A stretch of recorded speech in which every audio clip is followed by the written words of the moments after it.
busy schedules at the start of the school year. We've got a treat here this evening, someone who's made a little bit of noise this summer and hopefully is going to make a lot more noise about the issue of climate change and politics, maybe in a different way. We're going to have a good conversation about that. Before we do, I just wanted to have a few comments here to go through. First of all, clearly climate change is a really important issue for our region. Anybody that lived through the summer knows that what happens with the weather matters a great deal regarding agriculture and how pleasant it is to just kind of live our lifestyles. But it obviously also has tremendous implications for rural and urban infrastructure, it translates into issues such as water resource availability and other kinds of practical professional needs. It will impact our energy costs. It will impact our cost of living through impacts on agriculture. These are all things that we all are going to be having to deal with, and it's going to put stresses on services that we oftentimes take for granted, but may not be privileged to do so in the future. So it's really important to be talking about these issues. So we're really lucky at K-State that the National Science Foundation thinks that that issue is also very important. We have two really pretty important projects that are focused on that right now, funded through the National Science Foundation. One is the Central Great Plains Climate Education Partnership. That's an effort that I lead. I guess I didn't say my name initially. I'm Ben Champion. I'm the Director of Sustainability at K-State. And I'm also the lead investigator on that Central Great Plains Climate Education Partnership. So that's a project that's a 2-year strategic planning initiative to try and understand what the impacts of climate change will be on agriculture and rural systems, and to try and find a way past the morass of partisan discussion about the issue, to try and understand what really are the challenges we're going to face, what are the needs that rural citizens and agricultural producers face, and what kinds of information do they really need to make effective decisions over the long term. Another really important project is the Kansas EPSCoR funded. That EPSCoR is a long acronym, I'm not going to get into it, but there's a portion of it that's called the Climate Change and Mitigation in the Great Plains. And that effort is led by Chuck Rice over there, who's also a co-PI on the education piece. And that's really about the science of really understanding what are the impacts that we're going to face. They're doing climate modeling to predict the effects of climate change in the Great Plains, trying to develop adaptation and mitigation strategies for agriculture in the region. And it's really one of the grand challenges of the 21st century, which is evaluating and predicting the biological and ecological consequences of global climate change. So we're very proud of our Flint Hills and the prairie ecosystem outside Manhattan, and these issues are especially critical for those grasslands, which around the world provide food and fiber for a large, and as well as environmental services for a large part of the world's population. So before we get started, I wanted to emphasize this is really a kickoff event. It's a keynote speech, but it's part of a conference that goes all day tomorrow called the Adapting to a Changing Climate on the Central Great Plains Conference. For those of you that may not be aware of that conference, you can show up tomorrow in the Student Union on the second floor, and you can register on site. We'd love to have you. And so don't worry about that. If you haven't registered yet, it's not that big a deal. Please come and enjoy the conference. It really will focus on a combination of the climate science as well as the adaptation and mitigation strategies, how we might respond to what's going on with climate, as well as summarizing the conclusions of what we found in education and communication strategies that really are important and might work in terms of getting past the polarized discourse. There's also a sustainability conference. Our 4th annual K-State Sustainability Conference is on Thursday, also in the Student Union. Registration is also open for that still. So please consider coming to that if you're interested in the broader sustainability conversation and what universities could be doing to further that conversation.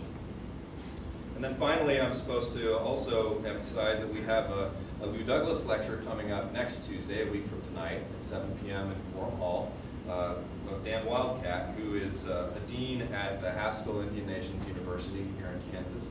It's a national Native American university, and we're really fortunate to have it in Kansas. And Dan is a real great speaker and a really deep thinker on issues of sustainability. And his talk is going to be titled "Indigenous Realism in the Face of Technological Romanticism: The Climate Change We Need." So that should be an interesting set of ideas he presents.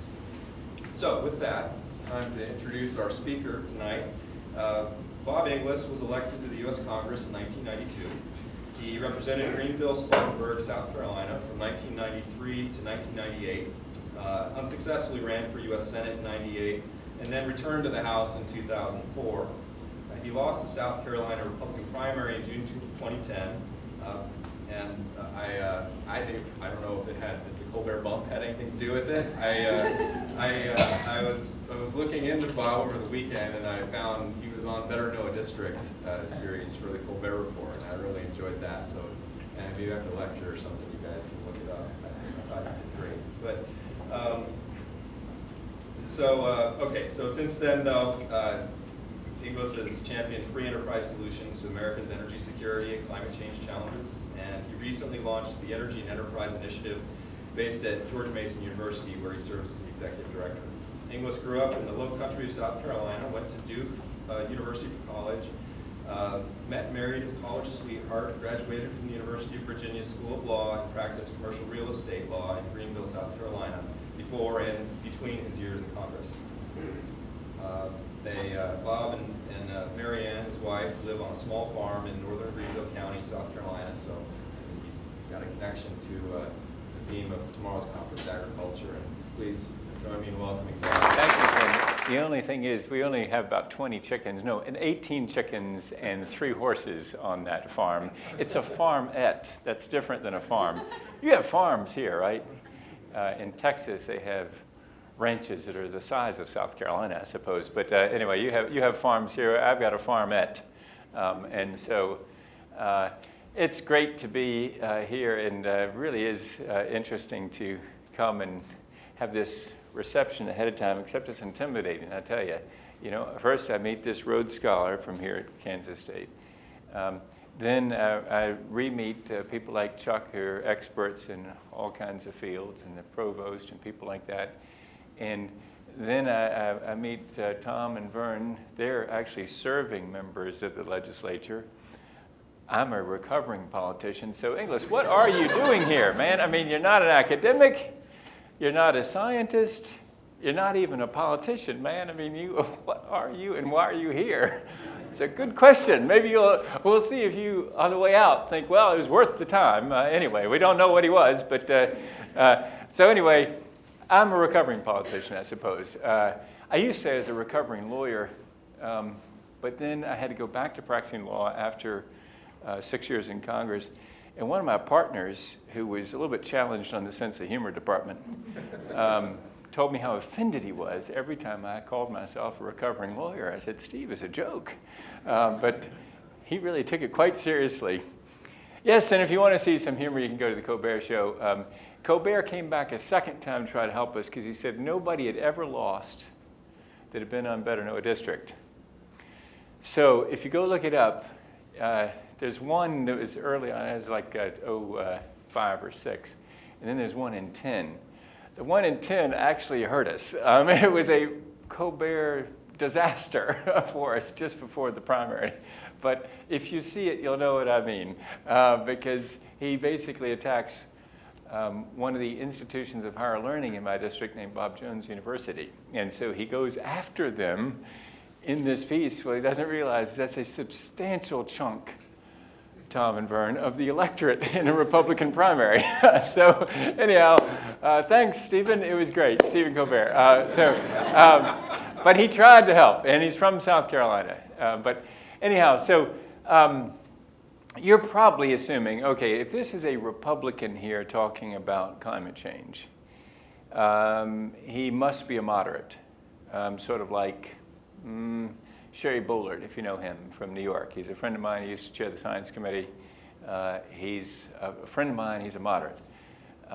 or some other moderate that comes to mind maybe. But actually what you're looking at is a guy that had a 93 American Conservative Union rating, ACU, 93 lifetime, 100% Christian Coalition, 100% National Right to Life, A with the NRA, 0 with the ADA, Americans for Democratic Action, a liberal group, and a 23 by some mistake with the AFL-CIO. I demand a recount. I wanted a 0. And I insist on a 0 from the AFL-CIO, and I want to reopen that case and see if I can get it down to 0. So pretty conservative fellow, right? But Ben was nice to sort of gloss over this, you know, that introduction. He said he served 6 years. I was in Congress 6 years, from 92 to, well, I got elected in 92, served until 98. Said I was for big time on term limits then, and so limited my own term. Ran for the Senate, though, in 1998. Note to self, do not challenge 32-year incumbent U.S. Senator named Fritz Hollings in 70% right track territory. In October of 1998, 70% of the country said we were on the right track. When I'd won in a challenge race in 92 against an incumbent House member, it was 70% wrong track. So what happens is, if you're getting some practical political advice, if you want to challenge an incumbent, look at that first question on any poll, and it's, generally speaking, would you say we're on the right track or wrong track in this country? If it's a high number, make your challenge. If it's a low number, wait for another year, because they don't fire people in right track territory, they do fire people in wrong track territory. And that's what happened to me, came 2010. The numbers got so bad, I stopped looking at that poll question about right track, wrong track, because it was really bad. In 2010. You know, we had the financial collapse in 08, and then 10, things were pretty bad. So I served 6 years, out 6 years, went back to practicing commercial real estate law, and then came back to Congress for what I thought was going to be a long time, but it turned out to be just 6 years, because I was specifically uninvited to the Tea Party that was going on. I thought I was a convivial enough fella to be invited to somewhere, but apparently not to the Tea Party. And so this conservative, right, 93 ACU, 100% Christian Coalition, 100% National Right to Life, A with the NRA, 0 with the ADA, 23 with the AFL-CIO. But not so much into the blame game, more recognizing that what we're in is a period of deleveraging, which is very difficult. And really can't blame it on any particular office holder, president, or whoever, because it's just a very difficult time of deleveraging. But then I committed some specific heresies just to set the stage here and know who you're listening to. I voted for TARP. That was President Obama's stimulus package, you recall. Actually, it wasn't. No, that was George Bush's troubled asset relief program. But it got conflated with the stimulus, and it became, gee, he's one of those big government types. I was for a comprehensive immigration solution, which is sort of still anathema. I voted against a troop surge because I had conservative concerns about expanding the role in Iraq. Interesting, isn't it, how political orthodoxies change pretty quickly?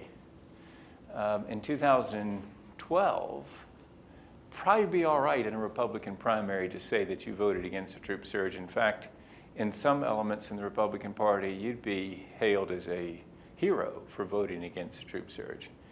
So really, in just a couple of years' time, that changed from a heresy into something, we can accept diversity on that question.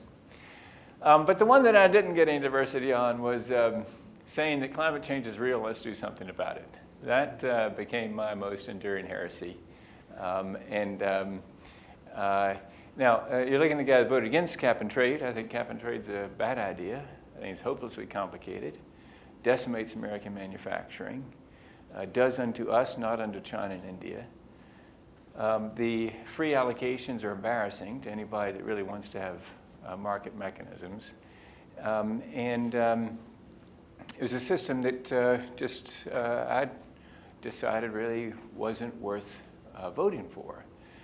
But I had the maybe a foolish thought that I could propose an alternative, which was a revenue-neutral carbon tax. Actually, it's better to call it a revenue-neutral tax swap, because if you say carbon, conservatives tend to break out in hives. When you say tax, they go in anaphylactic shock. And so it's better to call it a revenue-neutral tax swap.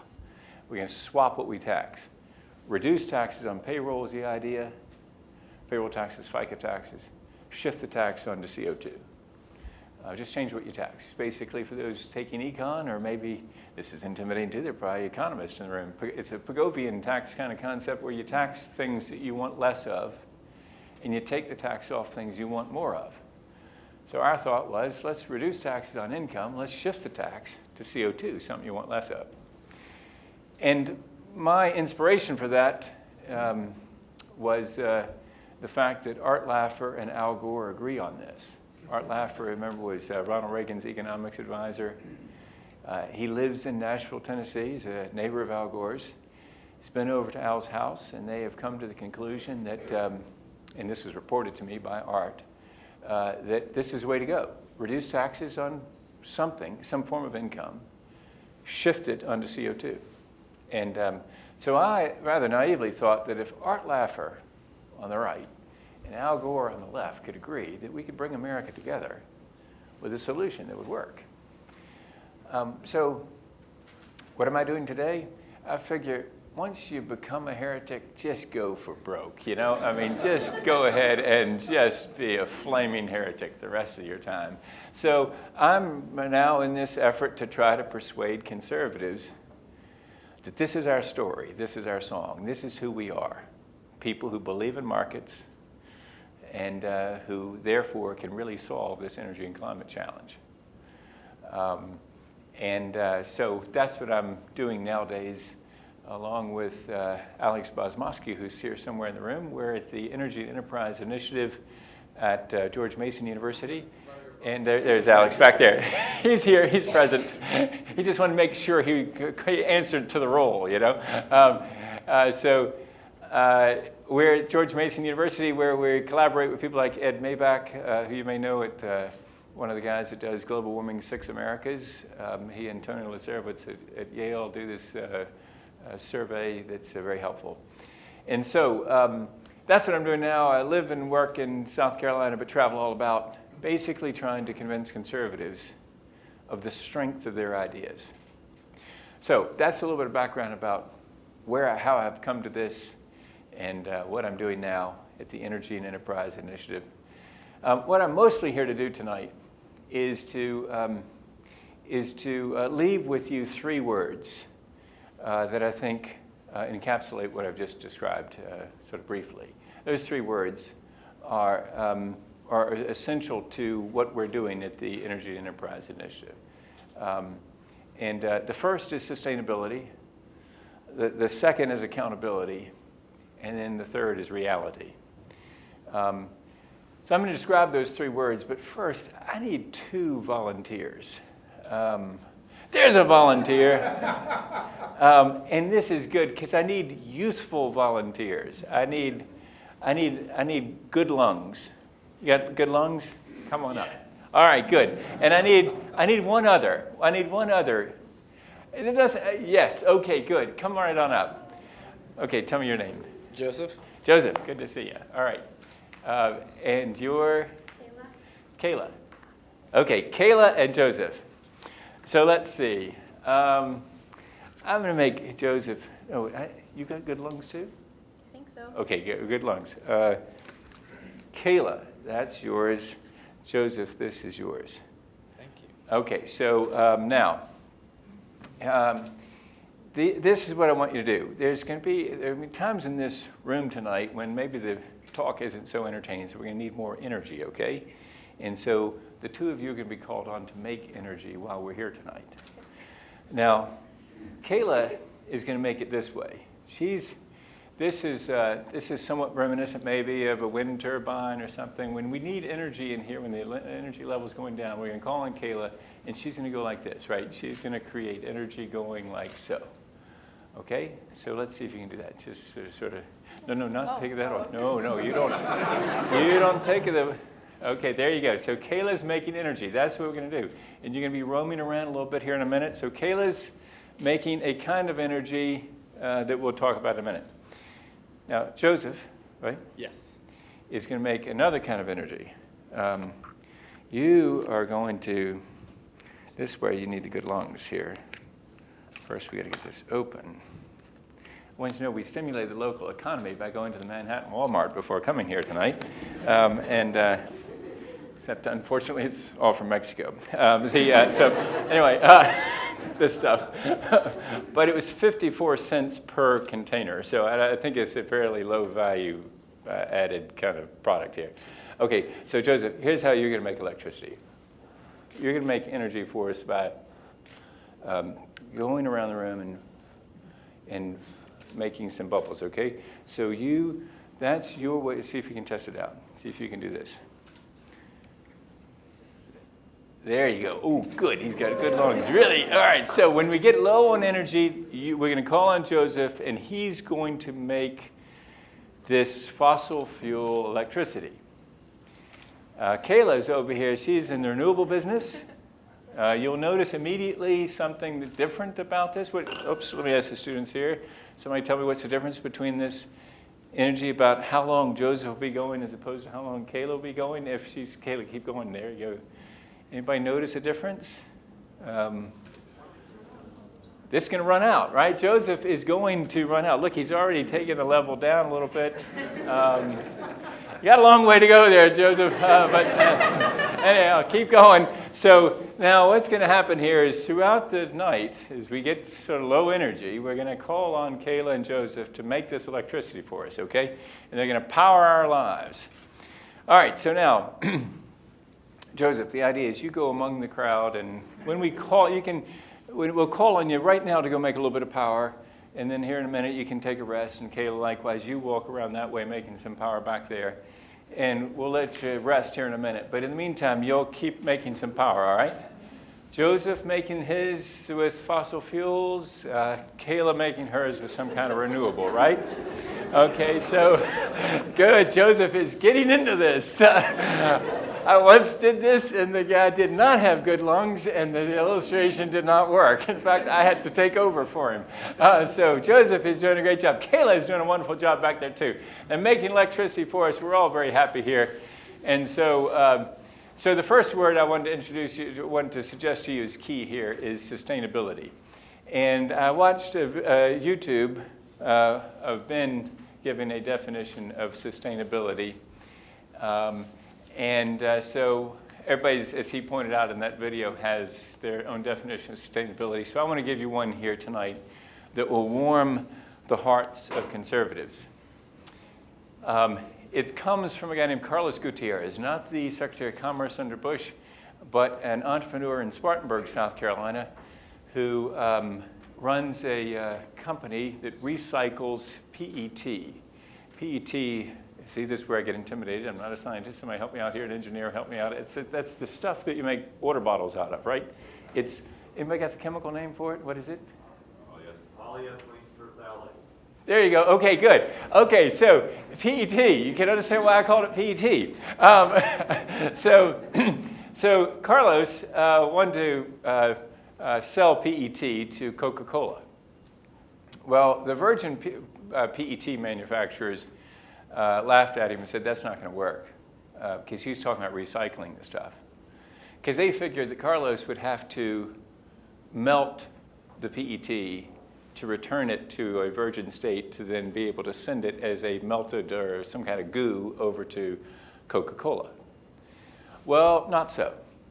Carlos had been in the business of taking silver off of X-ray films, and when X-ray films went the way of the hula hoop, he had to do something else. And so he went to Japan and got a rice sorter. And these rice sorters have kernels of rice falling over a screen, and they detect a dark piece of rice, and they hit it with an air jet to blow it out of the stream so that only the perfect kernels fall into the good bin. So Carlos, a Georgia Tech engineer, said, that will work for my PET. So he brought it to Spartanburg, and he put all these rice sorters in, and he basically crushes and grinds up the PET, and then sorts it into bins, sends it to Coca-Cola, and sells it at a lower price than virgin PET. And so Carlos gave me this definition of sustainability. He says, sustainability means making a profit. If you can make a profit, it's sustainable. If you can't, it is not. And as a conservative Republican, I accept that as a definition of sustainability. If you make a profit, it's sustainable. If you can't, it's not. Because what we're looking for here, and at the reception earlier, I was hearing about the practical, wonderful things about the land grant college, is understanding people are going to make a living off of this land. And you got to make a profit in order to stay in business. And so, definition of sustainability that I'm operating on means sustainability means making a profit. So we're having some electricity made back here. Joseph is walking around, and we got our renewable source over here. Now, what do you notice about the difference between these? Y'all come back up here for a second, so we can talk about you in terms of sustainability and profit. So what do you think? Joseph, come down the line here. He's got these wonderful bubbles. He's making fossil fuel electricity. Anybody know the price here in Kansas of kilowatt hour of fossil fuel electricity? What do you think? 8 to 10 cents. 8 to 10 cents, all right. Kayla's over here making this wind, solar, maybe something like that. What do you think it's priced at? Anybody got any idea? Cost of production, or do you mean what it's priced at? The cost of production. Is, I think, around 5 cents, 3 to 5, something like that. All right, so 8 cents for the. For what you buy it at gets you in your home. Yeah. Okay, so here's the thing. One of the reasons she may be able to do that in the numbers is Ben just gave you something called the production tax credit. It expires at the end of this year. If it goes away, you get some wind turbines in Kansas, don't you? We used to make those for you in Greenville, South Carolina. The gearboxes come from General Electric in Greenville, South Carolina. When the production tax credit goes away at the end of the year, the windmills stop in Greenville, South Carolina, because this doesn't compare to this in terms of, so far, right? My first word here is sustainability. It's hard for Kayla. It's a lot easier for Joseph, right, to sell this stuff. Okay, so now y'all walk around the room. Y'all can go back to, well, actually, take a break. You feel a little bit winded. And this, it gets exhausting, doesn't it? So take a little break. I'll call on you after this next word. Okay, so Kayla and Joseph are going to make some more power here in a minute. So sustainability is the first key word. Second key word is accountability. And now here's I'm going to call on Vern and Tom to help me out here. We were talking about kinds of conservatives upstairs earlier. And I want to ask them whether this word accountability is key to all 4 docs that I would describe of conservatism. And you tell me if I'm right. At the 4 docs of conservatism, that would be social issue conservatives, economic issue conservatives, national security issue conservatives, and libertarians. 4 docs of conservatism. At all 4 docs, accountability is a key concept. So my contention here tonight is if you're trying to reach conservatives, we fit in the conversation we're having here at all 4 docs, at the entire waterfront of conservatism. Consider the first one, social issue conservatives. Social issue conservatives, like me, believe that human beings are responsible moral actors, that behavior has consequences, and that it underpins the entire jurisprudence system, the criminal justice system. I'm a lawyer. I'm not a criminal lawyer, but I'm a commercial real estate lawyer. But the idea is accountability is key to us as social issue conservatives because we believe, really from a faith perspective, human beings are responsible moral actors. We're not a massive tissue. We have will, we're conscious, and we have consequences for our behavior that we should be held accountable for. It's a key concept for social issue conservatives. Second dock of the waterfront of conservatism is economic issue conservatives. Same thing. Economic issue conservatives are big on accountability. They believe, particularly in that first word about sustainability, making a profit, they understand these concepts that if you're going to have an accountable business, it has to be one where you keep the books carefully and honestly, and that you cover your cost to make a profit. If you make too much profit, then what happens is some employee who works for you figures out what your profit margin is, and sure enough, within a couple of years, he or she is competing with you in the same line of work because they figured out that that is a way big profit margin, and let's go out and see if we can trim that a little bit. So economic issue conservatives believe in accountability. Third dock of conservatism is national security issue conservatives. Accountability is big there, and of course, where we're missing the accountability when it comes, I'm mostly going to be talking here with, where'd my helpers go? Here's Joseph, we need more electricity. You need some more electricity here. Come walk around a little bit. We're going to be talking about mostly electricity here tonight, but consider the national security issue conservative dealing with petroleum. We're looking for an accountable way of getting our transportation fleet going right. The challenge for us is that, a little bit of cost accounting, for example, on defense costs for the protection of the supply line out of some very dangerous places would tell us that, gee, the price of gasoline is really far higher than what it really is at the pump, right? The actual cost is way higher. So it's not exactly recognized just yet by those national security conservatives in some cases, but accountability for that kind of cost accounting is a key concept for them as well. And then the fourth dock of conservatism, the libertarians, these are people who really depend on accountability and the attachment of cost to products, because otherwise the libertarian thought doesn't work. You really need transparent markets and costs clearly attached to products so that the individual consumer in liberty and enlightened self-interest can choose among competing offerings. All right, this underpins libertarian thought, especially when it comes to economics. So, first word I gave was sustainability. It means making a profit. The second one is this concept of accountability and how important it is to conservatives.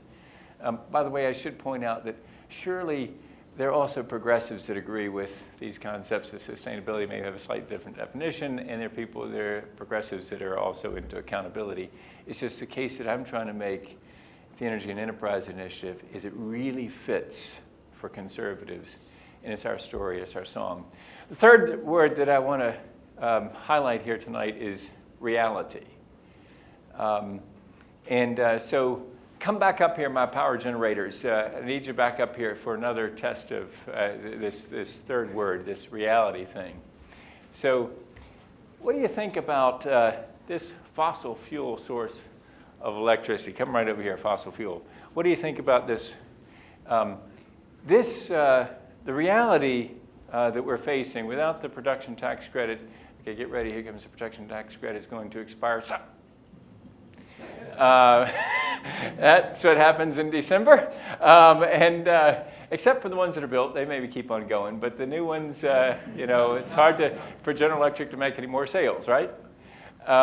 Meanwhile, Joseph's over here making this coal-fired electricity. It looks pretty cheap. I was looking at some numbers, actually on the way here, from a study at MIT that says that the private cost, Joseph's electricity, nationwide, the MIT folks believe, is 3.4 cents per kilowatt hour.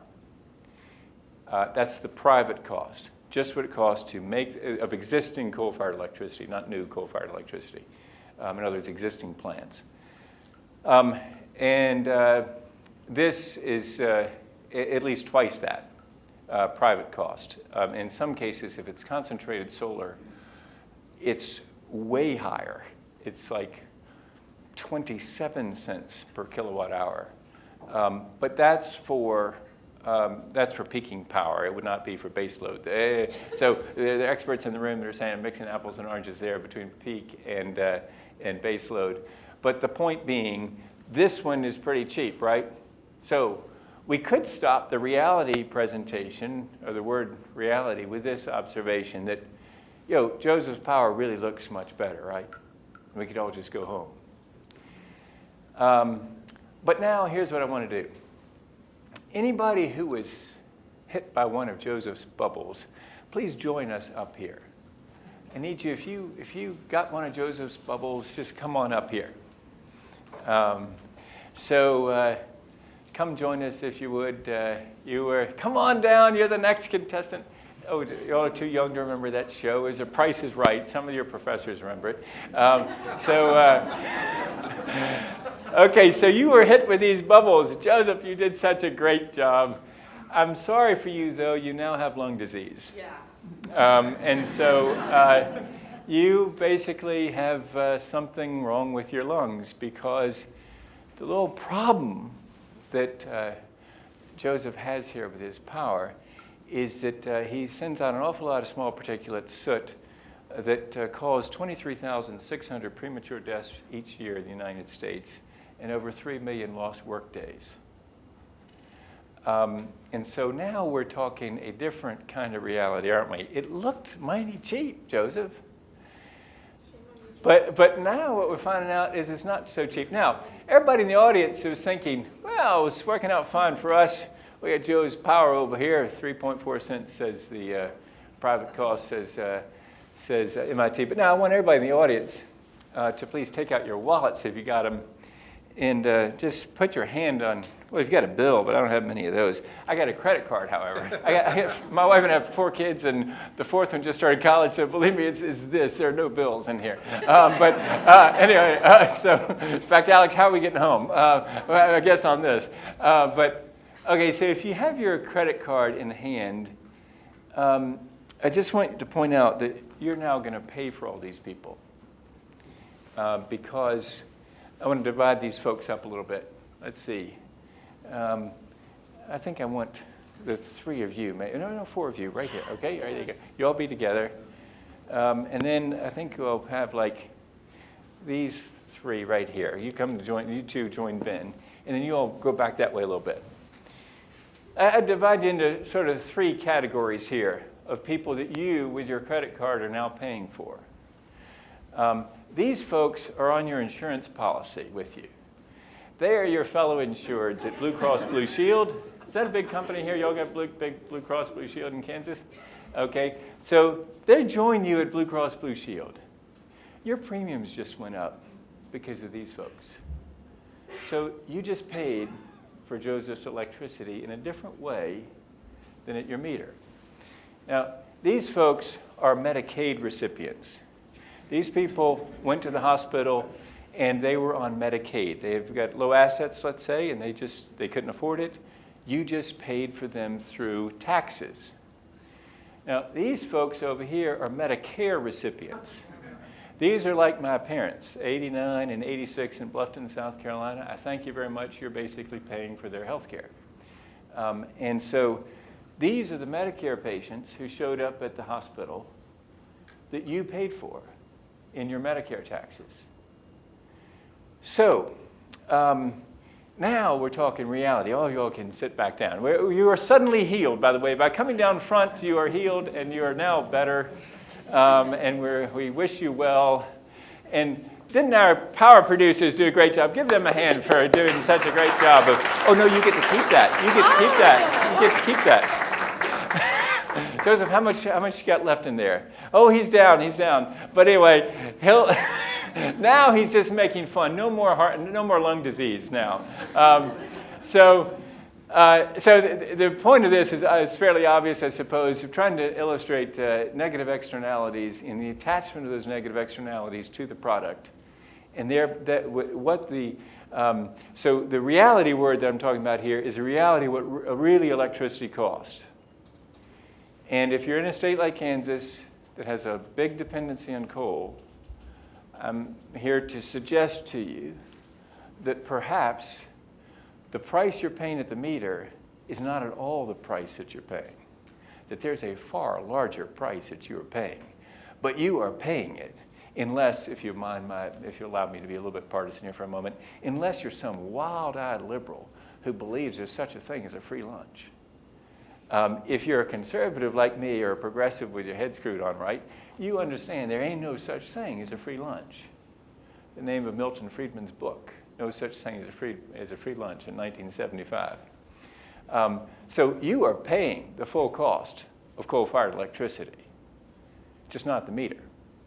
Now, the part that I'm here to add as a conservative and at the Energy and Enterprise Initiative, where we're going around saying we're putting free enterprise to work on energy and climate, is that if you fix that market distortion and internalize those negative externalities, all kinds of exciting things start happening.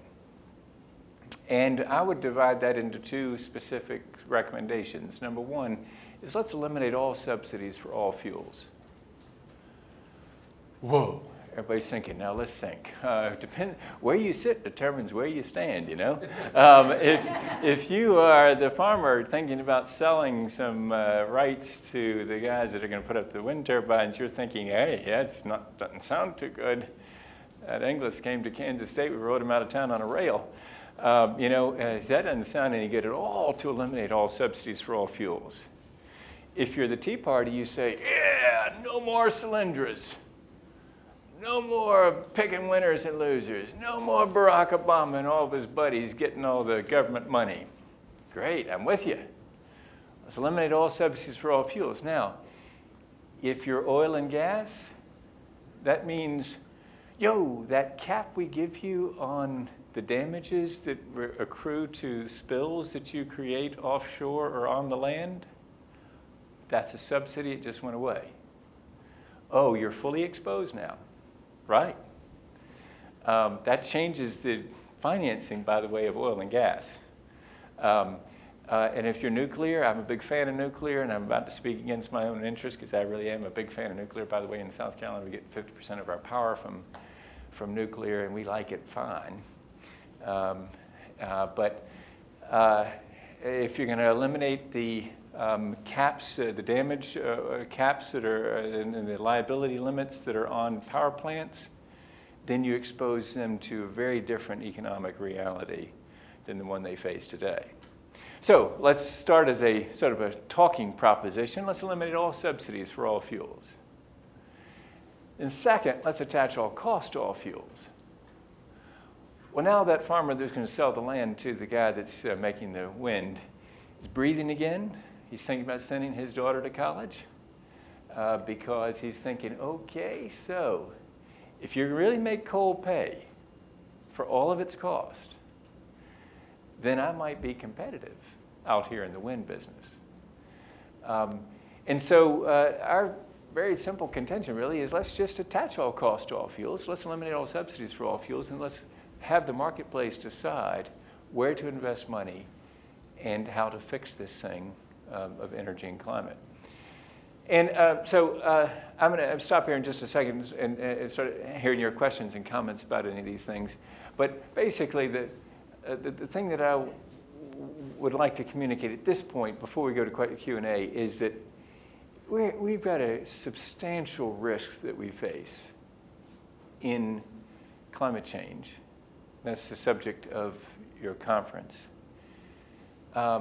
We have substantial risks that we face in petroleum dependence, even though we have thankfully got new supplies by the wonderful innovations of maybe some people here from Kansas State and places like that with directional drilling and fracking and the very exciting things that mean that we are getting more than we were getting before.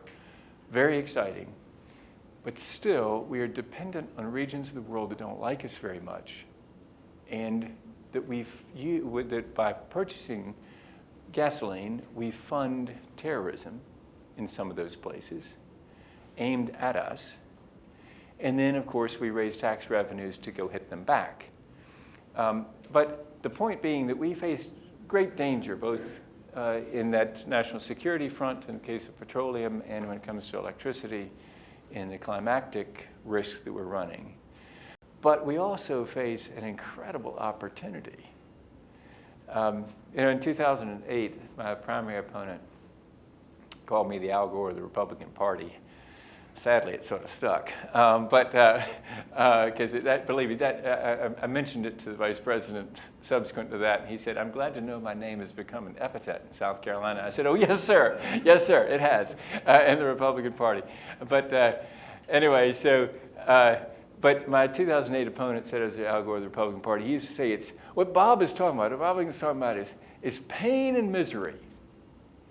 And I'd say, "Charles, no, it's promise and opportunity. It's just how you look at it, man. It's whether you see this all as a problem or whether you see it as an incredible opportunity for Americans to play to their strength and to innovate around these challenges. And, by the way, to make a lot of money in the process." And as a conservative Republican, I'm here to tell you that profit thing is great. And I hope that some of you will be in that invention business and you'll make a lot of money. Because in the capitalist system, you make money by serving people. And a satisfied customer that you've served well is a repeat customer, and he brings his friends back. And you make money by satisfying people and serving their needs. It's a fabulous system.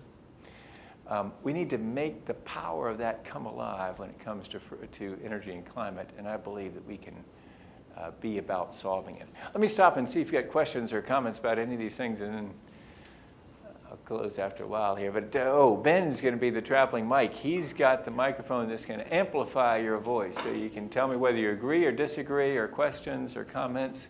And I am interested in your comments as well as your questions. If you just want to tell me something I need to know, I'd be happy to hear it. Yes, sir. We got somebody over here. How do you depoliticize the decision-making process of what is and isn't a subsidy or a tax? Ben's going to repeat the question. He's or asking me. So, well, no, you're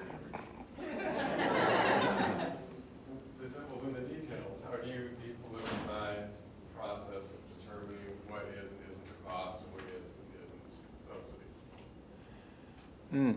Great question.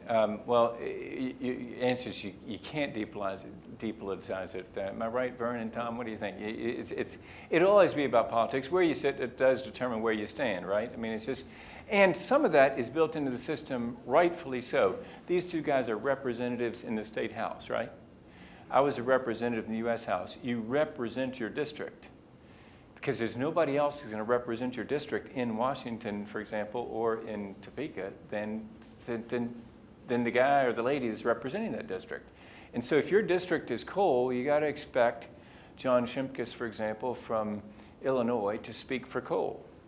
When I was in Congress, I spoke for textiles until we got into automotives, thankfully, in South Carolina. When textiles went like so, thankfully, this thing called BMW, that means Bubba Makes Wheels. Did you know that? But anyway, Bubba Makes Wheels came to South Carolina, and so textiles going like this at the same time that Bubba Makes Wheels came up. And so, so you better believe in Washington, I represented BMW's interest. And that's the way it should be, right? But what we need, what I'm going to, you're sort of presaging what I'm going to say at the end here, which is basically to ask you to make sure to ask people to think it all the way through, what your interest is all the way through at the very end. Think it all the way through. I'll get back to that in a minute. But in the meantime, what you have to understand is just we are going to have those conflicts. You got to expect them. You got to celebrate them in some ways. That's the way the representative system is set up. But if you think the cost all the way through, as we saw the real cost of Joseph's power, then you start getting people of goodwill to realize, oh, if you think all the way through, you come to a different conclusion. That's what I'm thinking is going to happen. But what do you think? You think it's going to happen or no? We don't seem to have patience to get through. We don't seem to have patience for complete sentences anymore, much less complex thought processes and consequences. Yeah, what do you, yeah, you're right. I mean, it's a real challenge, right? And so I don't want to tell you sort of all kinds of hope and optimism. That sounds like something came out of Tampa recently. But we don't sell you hope and change.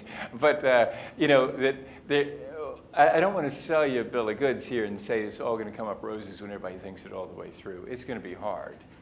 But I got to believe that people are starting to see some of the harsh effects. I believe nature, for example, is an effective but very often harsh teacher. And so perhaps people are beginning to, on their own, put two and two together.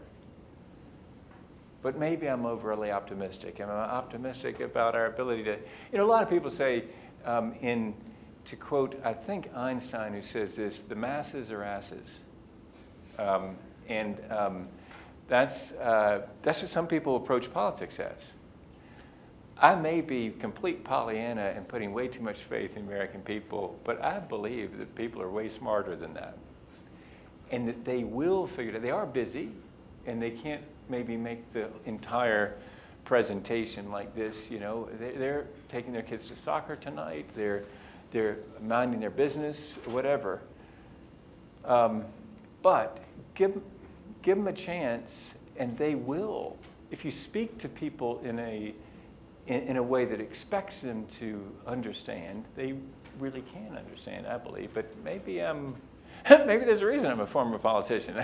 I don't know, but I hope that's not the case. I hope that really we can trust people. Good evening. Some of my concerns as you were speaking is you were comparing existing coal to the cost of production of existing coal to the cost of production of new wind. You didn't bring into the picture the cost of production of new coal, which the graphs I see comes in considerably higher than new wind. Oh, yeah. And then you're not taking into consideration the long-term coal contracts with utilities. And so if we're going to let market forces and non-political, if we take this out of politics and just rely on market forces, this could take decades to work out. Most climate scientists say we don't have time to waste on addressing climate change. So if you're going to take the government out of addressing climate change and allow market forces to address this, when every time I'm in D.C., I'm swamped with advertisements for clean coal, I'm afraid that we're doomed. Oh, great question. And now, so because I didn't communicate this very well then, apparently. When I'm talking market forces, I'm talking about the government actually stepping in here to correct the market distortion that exists and actually pricing carbon. Well, now, I guess I should have made that really plain, and so I'm very glad you asked the question. I think that there is this is where I have some trouble on that fourth dock of conservatism with the libertarians maybe, because they're saying, wait a minute, now you're having the government interfere here. Yes, to force the market, to force a correction of the market distortion, which is that carbon is not currently priced.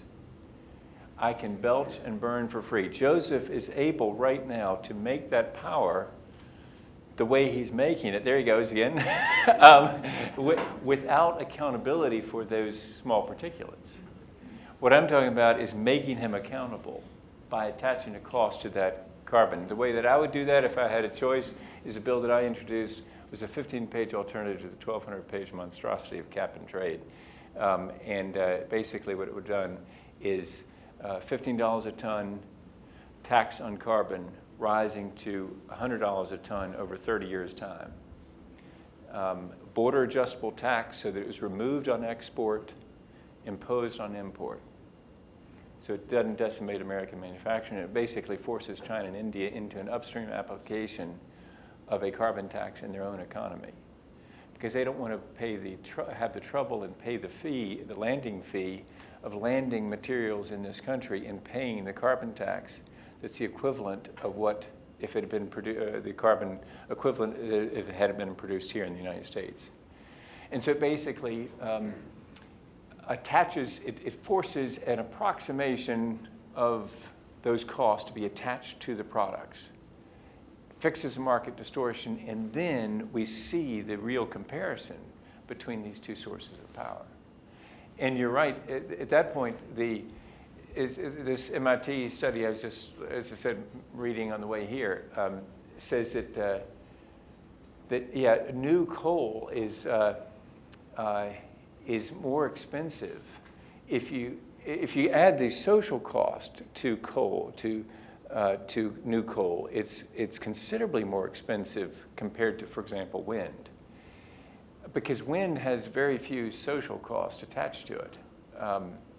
But the private cost of wind is still higher than the private cost of new coal, isn't it? I mean, that, in other words, what a utility would pay just and not being accountable. If you force the recognition, if you make Joseph accountable through a carbon pricing mechanism, it all changes. Because then everybody sees the whole cost.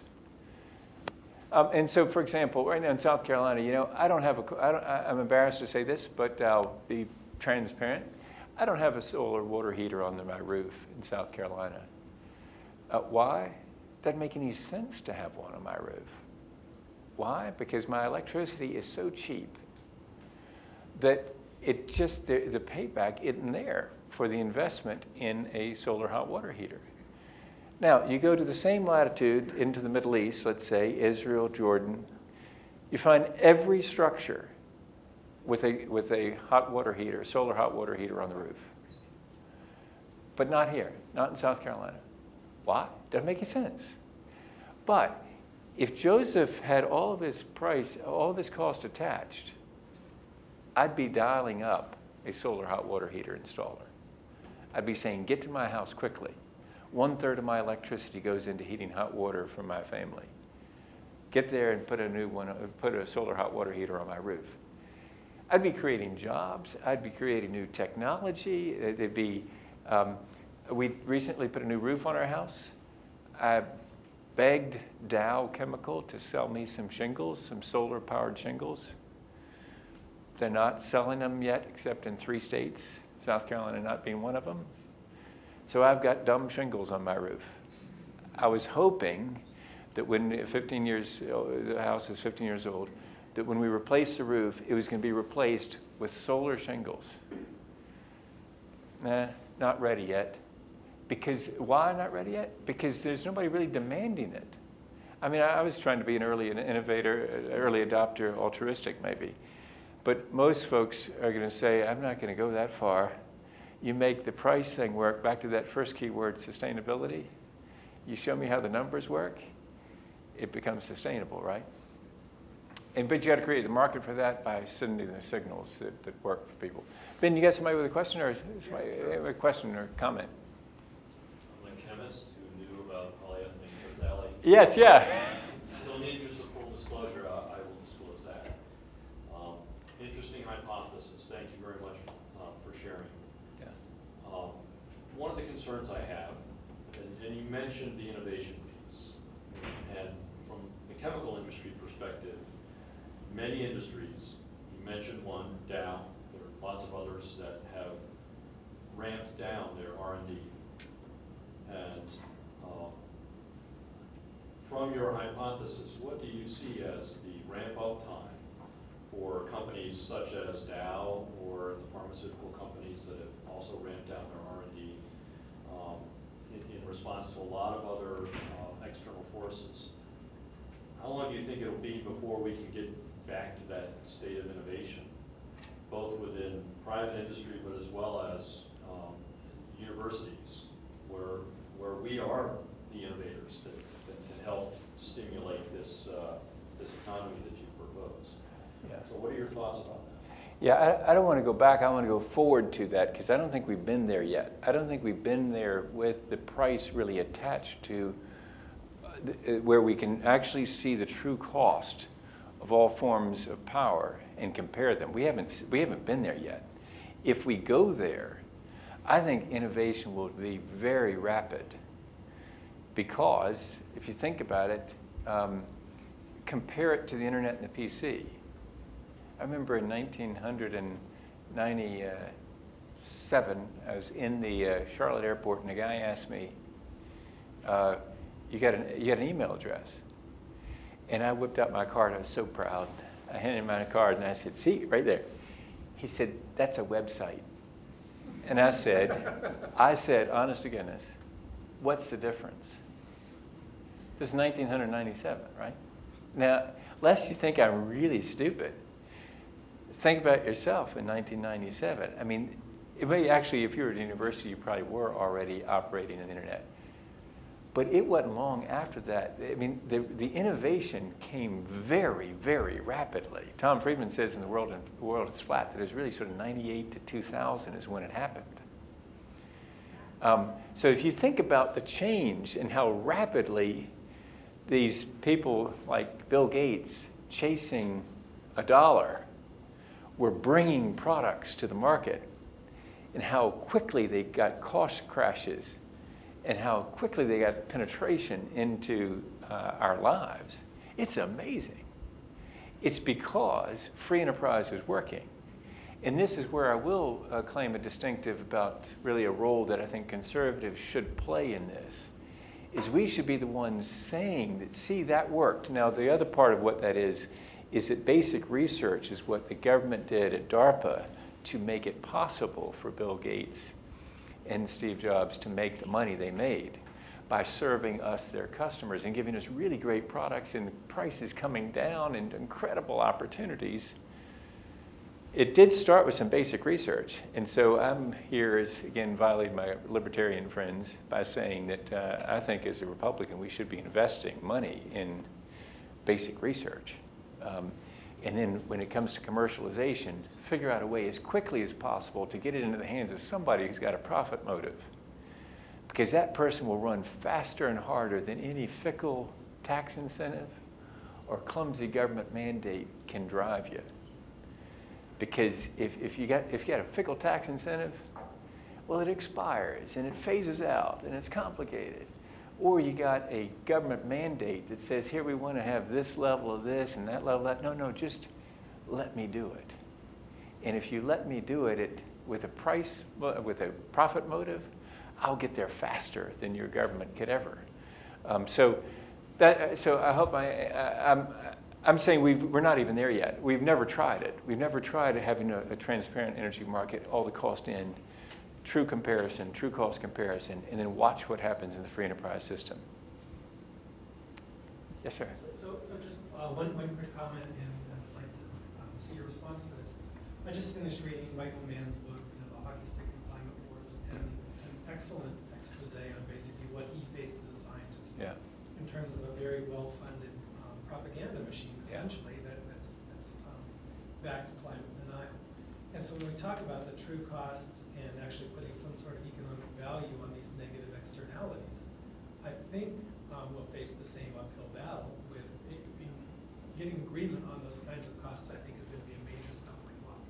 Do you see that as a major issue, and how do we deal with something like that? Oh, great question. And that's where the challenge to my optimism earlier is, here's another challenge to my optimism. That is a true bill. We got a real challenge on our hands. I haven't read that book, but I've read Naomi Oreskes and what's her co-author's name? Merchants of Doubt. But what's the guy that wrote it with her? Eric Conway, right? Yeah. Wow, what a recounting of this incredible story about how a handful of scientists have pumped doubt into question after question that we faced as a society. The first one was about smoking. These few people were hired by the tobacco industry to introduce doubt.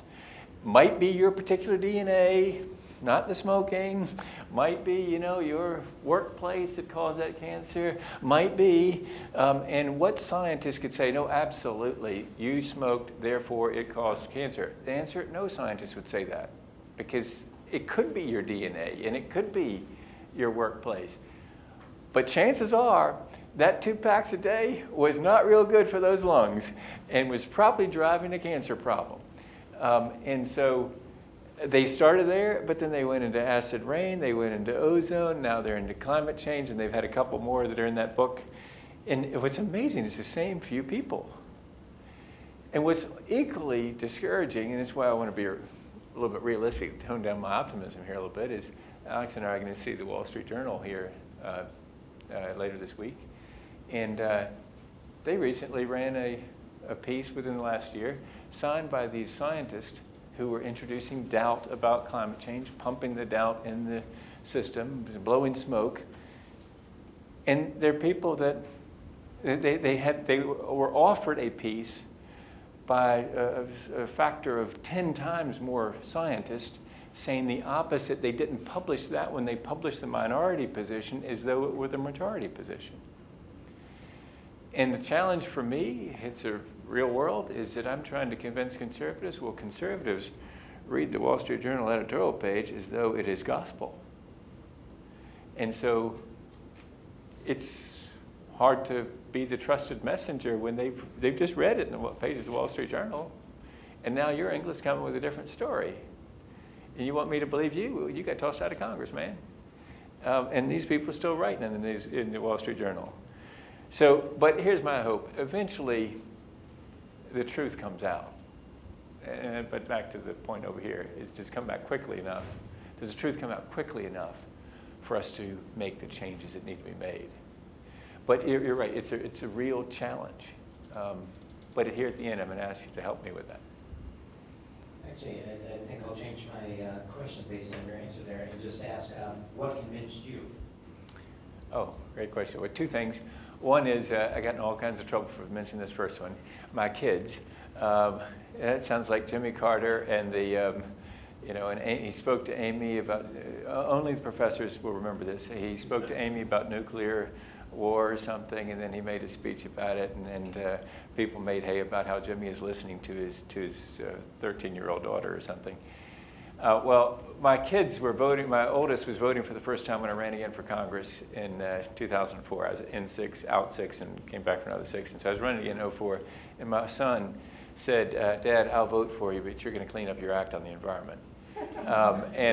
So the problem for me was his 4 sisters who would ultimately be voting, and my wife all felt the same way. And that was a very important constituency. Localized, but had the ability to change the locks on the doors. And so, so I decided I needed to, attend to this new constituency. And so that was part of it. But the other part was I went back to Congress, I got on the Science Committee, and had the wonderful opportunity to go to Antarctica actually twice. The first time there, though, I saw the ice core drillings. And I'm not a scientist, I just played one on Science Committee when the lights came on. But basically it's just, for this, I'm not even a trial lawyer, I'm a commercial real estate lawyer, but I think I could make this case. If the South Pole is 10,000 feet above sea level. It's a desert. It gets a 1/4 of an inch of precipitation a year. They like to say their ski conditions are a mile of ice and a couple inches of powder. So it's a mile of dirt and then a mile of ice.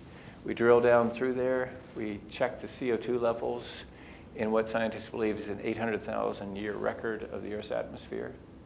And what you see is instability followed by long stability and then an uptick coming with that hockey stick situation with the advent of the Industrial Revolution.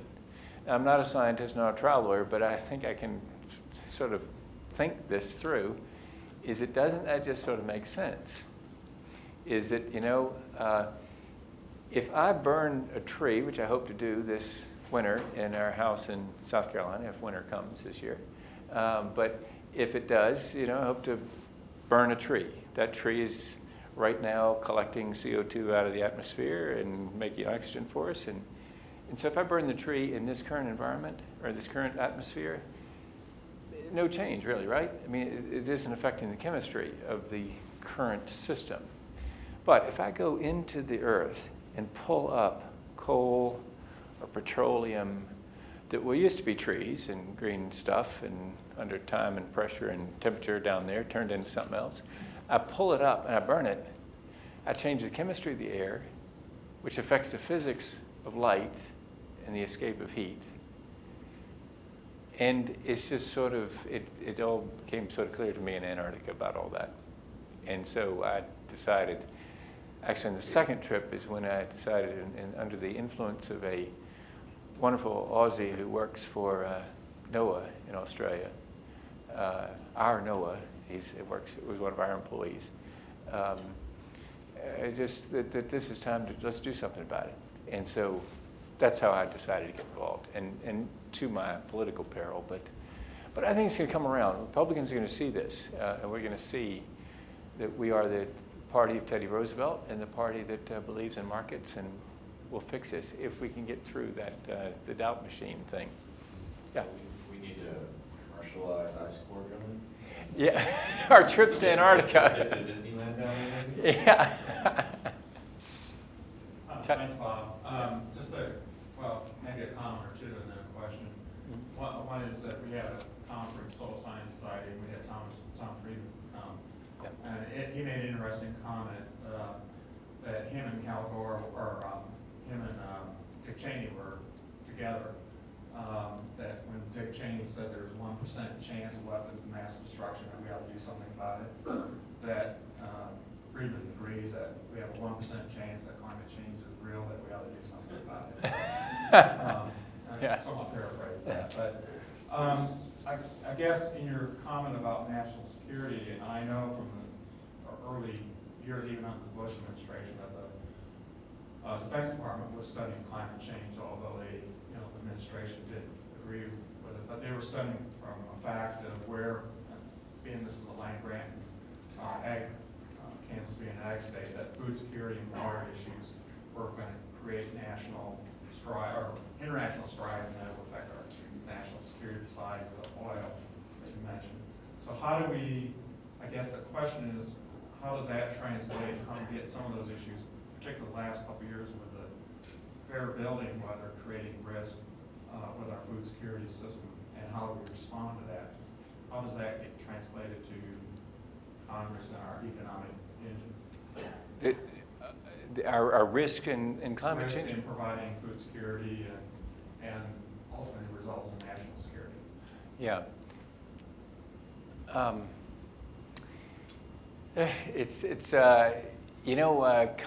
People like to say that Congress is out of touch with people, with the people.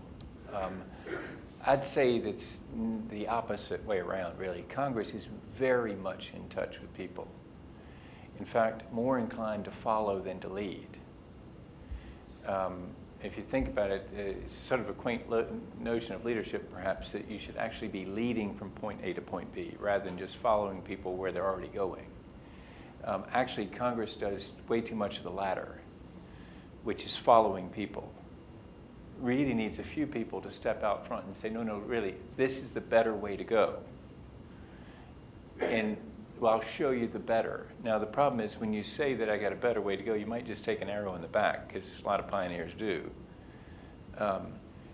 But, which is better? To cower in the crowd and wait until you figure out where they're going and then run around out front to lead them there? I think that's the definition of demagoguery, actually. Or to actually attempt to lead and to say, it might cost me my seat or whatever, but let's go. This is the way to go. So when it comes to acquainting people with risk, some people try to ring the alarm bell, maybe about food security and the connection that you're talking about there. Generally what happens is Congress responds when the people get it. So that's why you notice I'm in Manhattan, Kansas tonight, not in Washington, D.C. At the Energy and Enterprise Initiative, we're not going to spend an awful lot of time in Washington because the reality is that the elected officials in Washington will respond to Manhattan, Kansas once they find out that Manhattan, Kansas wants something to happen. Then they go to Washington and they'll do it. But what's happening right now is, take the whole deficit, if I could get off the topic for a moment about the deficit. The reason that nothing happens in Washington about our structural deficit is that Congress is doing exactly what we're asking them to do, which is nothing. We're asking them to do nothing. We don't want to hear that it's Medicare, Medicaid, and Social Security that's causing a structural deficit, because that's my dad and my mom and my niece with Down syndrome and don't you be touching any of those things. So Congress does exactly what we want them to do. Nothing. Until we get to the cliff, until we actually step over it and we get downgraded in our bonds and our interest rate goes up, and then we have a crisis. Then Congress has all kinds of activity. But it all starts in Manhattan, Kansas, and Travelers Rest, South Carolina. Then people in Washington hear it because they heard it at home. Then they go act. So we waste time in saying, no, Congress isn't listening to us. No, they listen very carefully to people. It's just we're sending them mixed signals. On power, back on topic here, we want sustainable power. We want renewable power. We want perpetual power. It's all great. We want it to be clean. We want air to be nice. Don't let electricity rates go up. Gotcha. Got what you want me to do? Nothing. I'll do nothing. Until you send me the signal that, no, I'm ready to see the whole thing. The whole thing is that Joseph's power is very expensive. And why don't you force accountability on him and deal with me in reality? And then we'll have a sustainable system.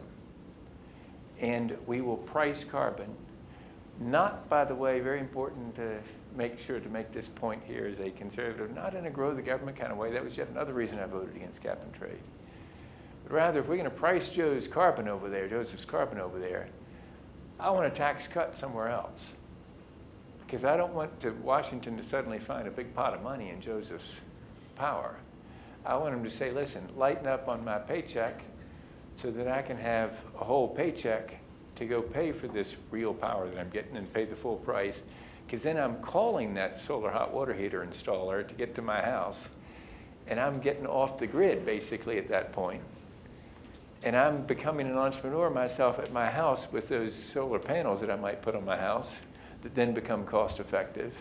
And all kinds of exciting things start happening. But don't ask me to pay more money through a cap and trade system that ends up being a large tax increase that grows the size of government. You got to give me a cut somewhere else in order to get me to take this reality.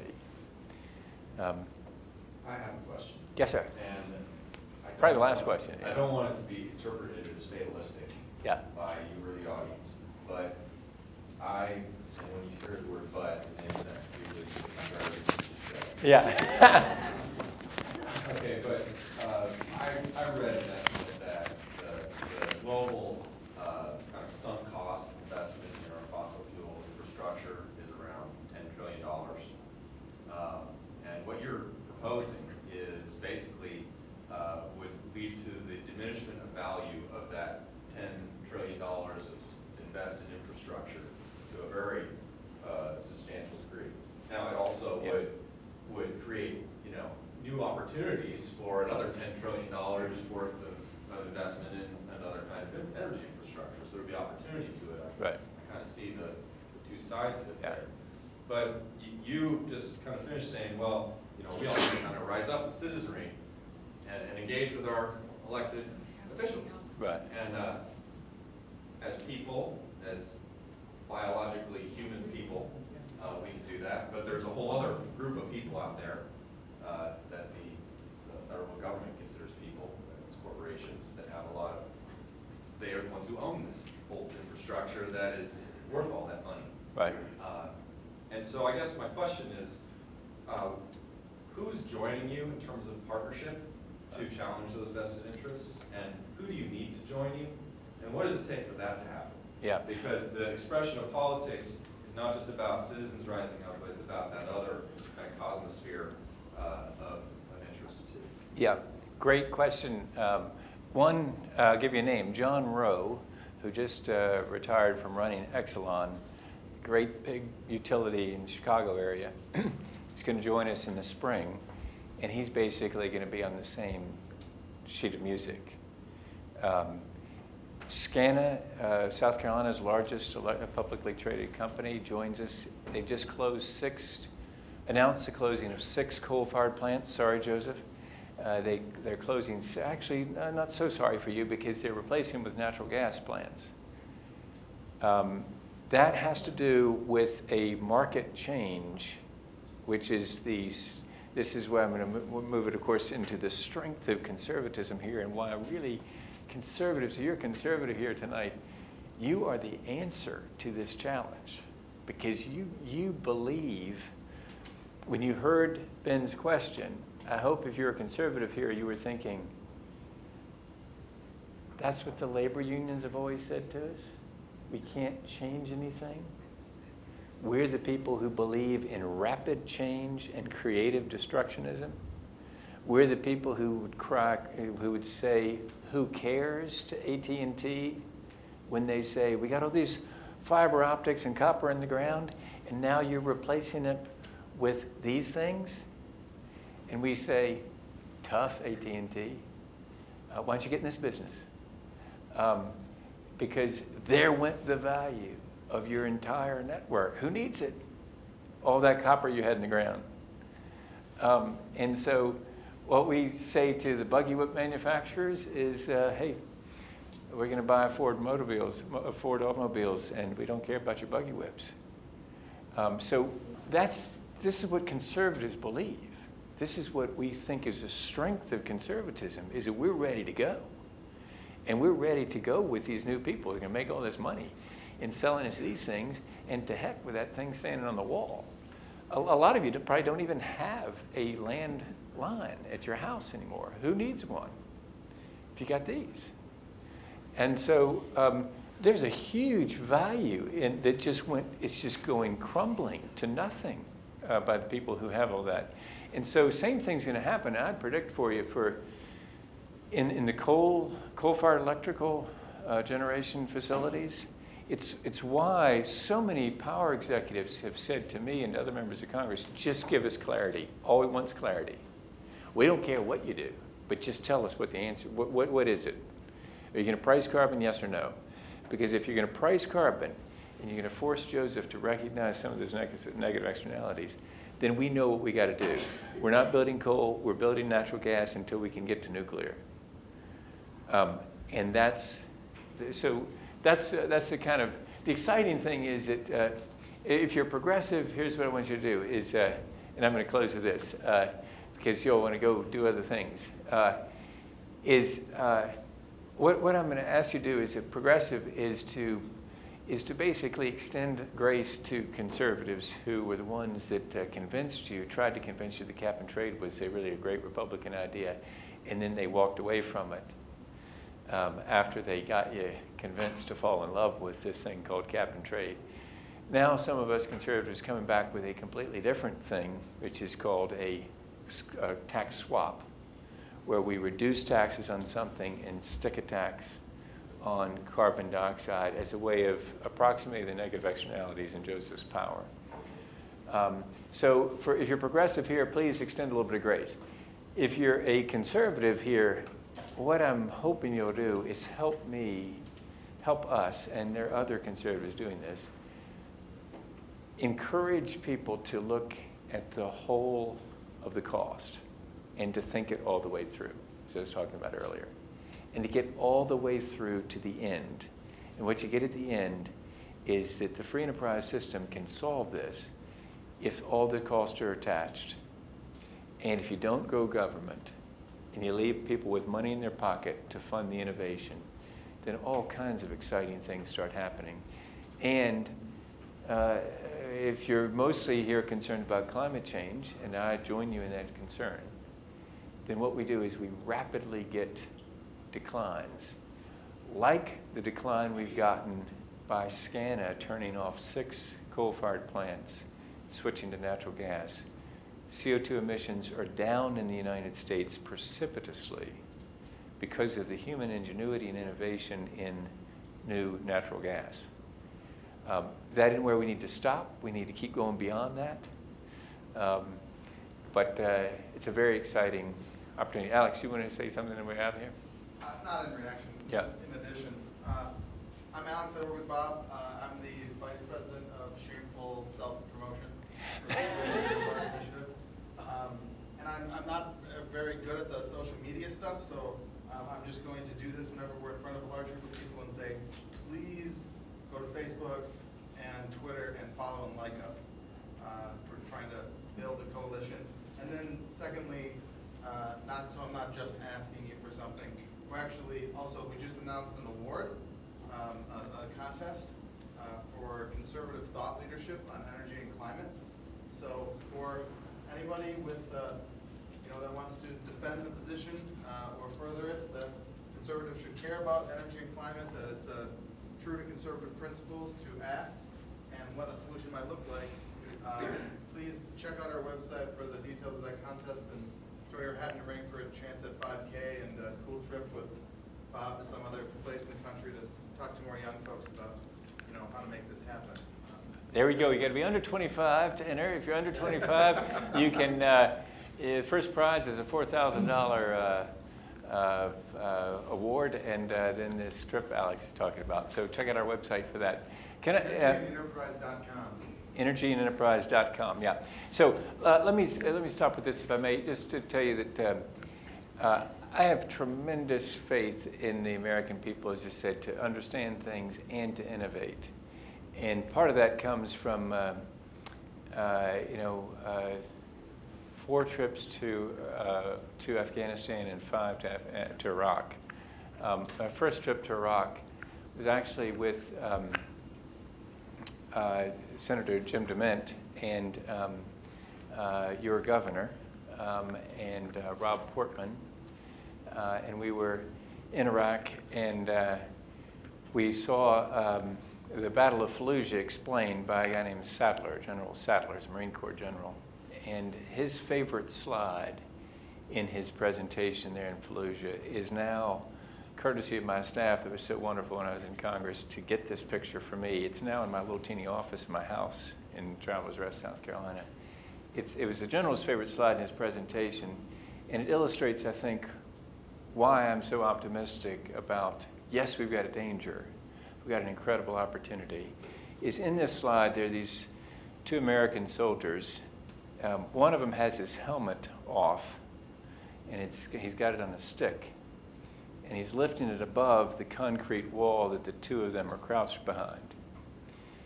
The other one is laying on his stomach with his gun trained through a hole in the bottom of the wall. So what's happening is the one is lifting up his American helmet as a decoy, drawing enemy fire, and then the other one takes him out once they've identified their position. So the one gets him shooting, and then the American takes out the target that's then identified itself. And so there's a stack of sticks up against the concrete wall, and General Sadler takes his laser pointer and he says to Sam Brownback and to Jim DeMint and Rob Portman and I, he says, I can assure you, members of Congress, as he puts his light on the sticks, it's an affordable but sophisticated weapons system. Then he said something very serious. He said, that's the kind of creativity you get from people who grew up in freedom. And that, I think, is our ace in the hole, is that we have places like Kansas State with very creative people who've grown up in freedom, who are ready to unleash new technology if the economics just get right. And that economics starts with a decision for all of us to look all the costs in the face and to be honest about them. And to not engage in denial and running away from science, but to accept science and to celebrate it. And say, isn't this fabulous that these creative, bright people figured these things out? Now let's see what exciting things we can do in this next century. And so I think it's going to work, and it's going to work because of places like Kansas State. So thank you for the opportunity to be here. Thanks so much, Bill.